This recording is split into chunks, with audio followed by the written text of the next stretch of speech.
Assalamualaikum warahmatullahi wabarakatuh. Saya Amirul Hakim bin Muhammad Zamri dan rakan saya Afiq Ashraf dan kami akan membentangkan seminar kami dengan soalan kumpulan kami. Jika kita tidak dapat melihat graviti, bagaimana kita yakin ia wujud? Sidaran cahaya bulan di waktu malam dan terjadinya pasang surut air laut. Kedua-dua fenomena ini terjadi disebabkan oleh daya graviti. Namun, kita tidak dapat melihat graviti. Jadi, bagaimana kita yakin ia wujud? Jadi, saya akan menerangkan tentang bagaimana kita boleh membuktikan kewujudan graviti. Dalam pembentangan kami pada hari ini, kami akan menyentuh 3 objektif tentang bagaimana untuk membuktikan kewujudan graviti. Namun sebelum itu, saya ingin menyatakan sebab-sebab terdapat segelintir orang yang tidak mempercayai graviti. Kemudian baru kita akan masuk kepada membuktikan kewujudan graviti dan betapa pentingnya graviti ini kepada manusia. Jadi kita akan sentuh kepada poin pertama, iaitu sebab-sebab kenapa terdapat individu yang tidak mempercayai graviti. Jadi, sebab pertama ialah manusia tidak boleh melihat graviti melalui panca indera. Apa maksudnya? Maksudnya, manusia tidak boleh melihat graviti itu melalui mata mereka sendiri. Kerana graviti tidak mempunyai bentuk fizikal sendiri. Jadi, manusia cenderung untuk tidak mempercayai apa yang tidak boleh dilihat oleh mata kasar mereka sendiri. Seperti kata-kata pepatah, seeing is believing. Contohnya, manusia tidak mempercayai tentang kewujudan hantu maupun jin kerana mereka tidak dapat melihat benda itu dengan mata mereka sendiri. Jadi, namun begitu, graviti ini adalah wujud dan kami akan terangkan tentang bukti-bukti bahawa kewujudannya walaupun kita tidak boleh melihatnya dengan mata kasar. Seterusnya, manusia tidak mempercayai graviti kerana kurang pemahaman saintifik. Ramai antara kita tidak faham tentang konsep sebenar graviti. Hal ini disebabkan oleh kurang ilmu atau kurang pemahaman tentang ilmu fizik dan kurang latihan tentang dalam bidang ini. Jadi, ia boleh menyebabkan salah faham terhadap fenomena yang terjadi dalam kehidupan seharian mereka. Contohnya, apabila kita lantur dengan bola, kadang-kadang bola itu boleh melantur terlalu tinggi dan boleh menyebabkan orang salah faham bahawa graviti itu tidak wujud. Dan sebab akhir ialah teori konspirasi dan maklumat yang salah. Pada abad 21 ini, kita banyak media sosial seperti Twitter, Instagram maupun TikTok. Jadi, melalui media sosial ini, banyak penyebaran maklumat yang tidak benar ataupun mengelirukan. Jadi, maklumat ini boleh menyebabkan seseorang terbesar. Lebih-lebih lagi kepada individu yang kekurangan pemahaman saintifik yang kita terangkan sebentar tadi.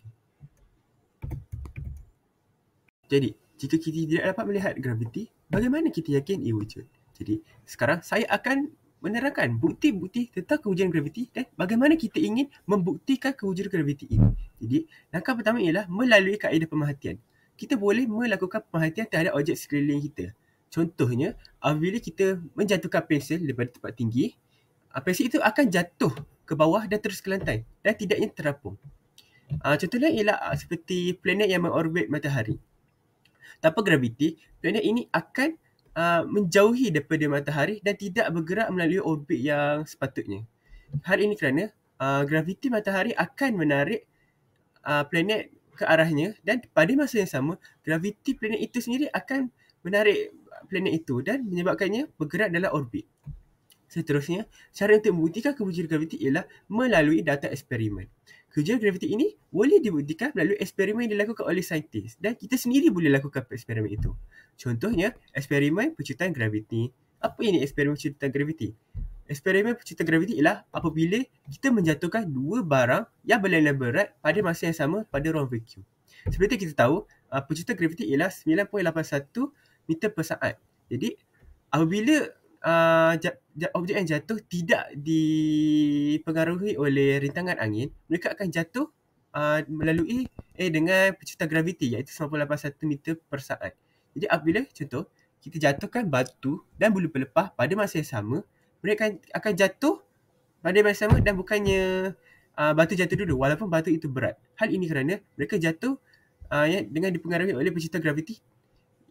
Dan ini membuktikan bahawa graviti itu wujud. Dan akhir sekali, model teori. Graviti boleh dibuktikan melalui model teori yang dibuat oleh saintis. Contohnya ialah lubang hitam. Apa itu lubang hitam? Lubang hitam ialah suatu kawasan di angkasa yang gelap, yang berbentuk seperti lubang. Dan di kawasan ini mempunyai tarikan graviti yang sangat kuat.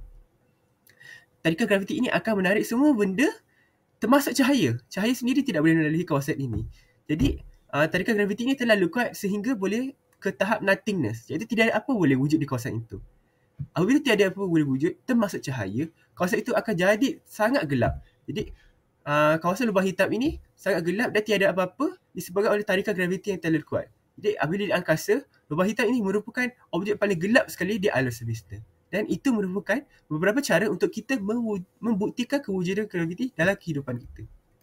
Seterusnya, saya akan menerangkan tentang kepentingan graviti kepada manusia. Pertama sekali, graviti merupakan sebab kita mempunyai berat. Tanpa graviti, kita tidak akan mempunyai berat badan dan kita tidak boleh berjalan di permukaan bumi ini. Kita akan terapung-apung seperti gambar yang boleh dilihat pada slide itu.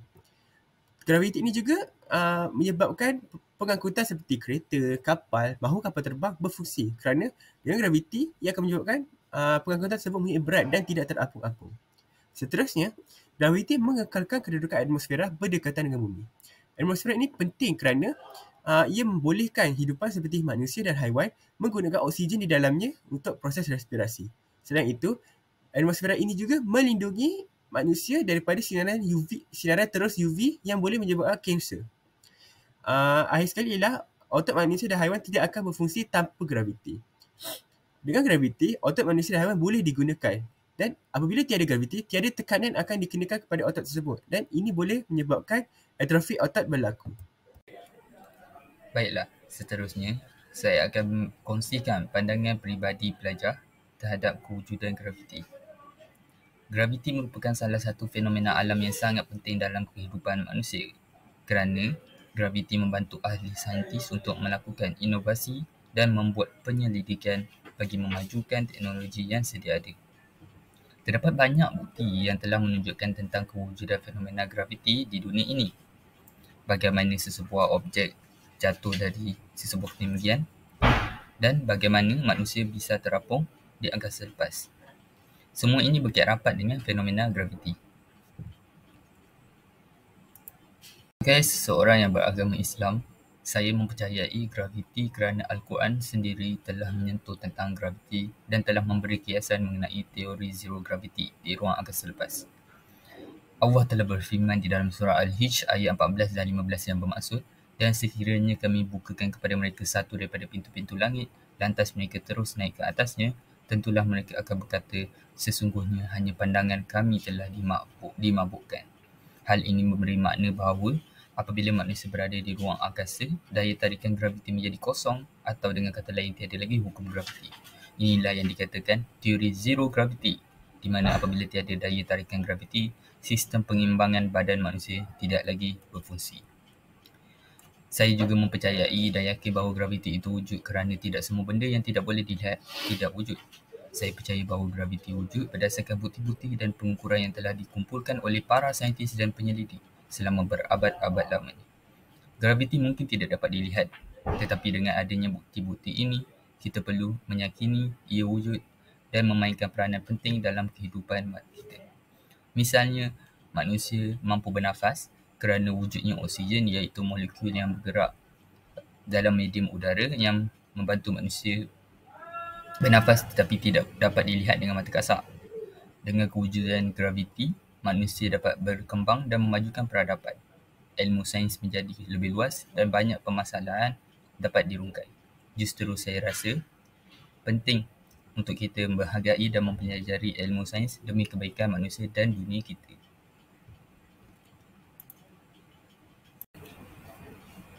Sebagai kesimpulan, kita perlulah meyakini bahawa graviti itu wujud kerana terdapat banyak bukti yang menunjukkan akan kewujudan graviti dan ia boleh diukur serta diamati. Misalnya, pergerakan benda-benda di permukaan bumi, pergerakan planet-planet di tata suria dan pelanggaran galaksi di dalam semesta dapat dijelaskan melalui konsep graviti. Selain itu, banyak kajian dan pengamatan yang telah dilakukan oleh ahli saintis selama bertahun-tahun untuk mendapatkan data dan maklumat berkenaan graviti dan pengaruhnya di alam semesta. Oleh itu, meskipun kita tidak dapat melihat graviti secara langsung dengan mata kasar, bukti-bukti dan kajian yang dilakukan oleh para ilmuwan telah menjelaskan bahawa graviti adalah fenomena alam yang nyata dan ia wujud serta bermanfaat untuk dipelajari. Sekian, terima kasih.